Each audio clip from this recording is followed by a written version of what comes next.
Многоуважаемая Валентина Ивановна, уважаемые коллеги. Մեծարգո Վալենտինա Իվանովնա, հարգելի գործընկերներ, նիստի մասնակիցներ։ Ողջունում եմ ԱՊՀ միջխորհրդարանական վեհաժողովի հանդիսավոր նիստի մասնակիցներին եւ հյուրերին մեծ հաղթանակի տոնին ընթരാճ։ Այսօր մենք հավաքվել ենք եւս մեկ անգամ հիշելու հայրենական մեծ պատերազմի տարիներին ազատությունը պաշտպանողների սխրանքը, կամքն ու անսահման արիությունը, ինչպես նաեւ մեր անկեղծ հարգանքը հայտնելու դեռևս ողջ սիրելի վետերաններին։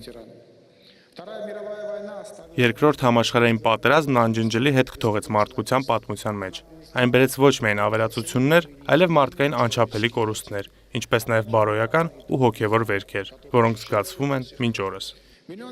Միլիոնավոր մարդիկ զոհվեցին մարտի դաշտում, համակենտրոնացման ճամբարներում, մահացան սովից ու հիվանդություններից։ Հայ ժողովուրդը մեծ դեր է խաղացել ֆաշիզմի դեմ հաղթանակի հասնելու գործում։ Ավելի քան կես միլիոն հայ խորհրդային բանակի շարքերում կռվել է բոլոր ճակատներում, Կովկասից մինչև Եվրոպա, ցուցաբերելով անհավանական քաջություն եւ անձնուրացություն։ Հայ զինվորներն աչքի են ընկել Բրեստի ամրոցի ու Սևաստոպոլի պաշտպանության ժամանակ, Մոսկվայի ու Լենինգրադի մատույցներում, հերոսաբար կռվել են Ստալինգրադում, պաշտպանել Հյուսիսային Կովկասը, ազատագրել հարավարևելյան եւ կենտրոնական Եվրոպայի երկրները, ազգային հայկական դիվիզիաների կազմում մտել Բերլին։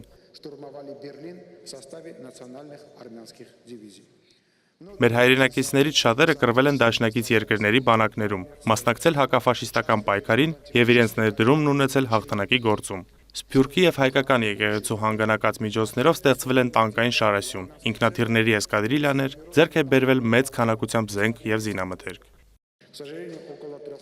Ցավոք, մոտ 300,000 հայ այդպես էլ չվերադարձան հայրենի օջախներ։ Հայրենական մեծ պատերազմի եւ ֆաշիզմի դեմ տարած հաղթանակի հիշողությունը մեր ընդհանուր պատմության մի մասն է։ Իմանալով հաղթանակի գինը, Հայաստանում հոգատարությամբ են վերաբերվում հայրենական մեծ պատերազմի պատմությանը։ Այսօր մեր հանրապետությունում պետական պահպանության տակ է գտնվում պատերազմի մասնակիցների ավելի քան 600 հուշարձան։ Մեր պարտքն է հիշել ու հարգել նրանց սխրանքը, ովքեր իրենց կյանքը տվեցին այս հաղթանակի համար։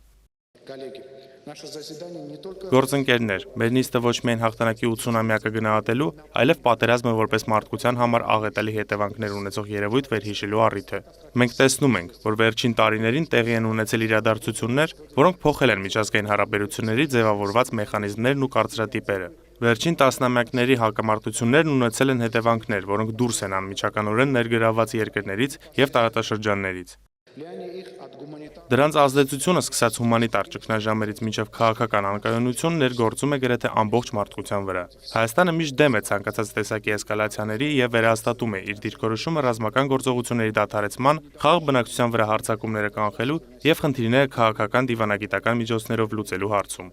Գործընկերներ, օգտվելով առիթից եւս մեկ անգամ ցանկանում եմ շնորհավորել հայրենական մեծ պատերազմի եւ երկրորդ համաշխարհային պատերազմի բոլոր վետերաններին գալիք տոնի առթիվ։ Թող հավերժ լինի կռվածների հիշատակը եւ պահպանվի մեզ թողած խաղաղությունը։ Շնորհակալություն ուշադրության համար։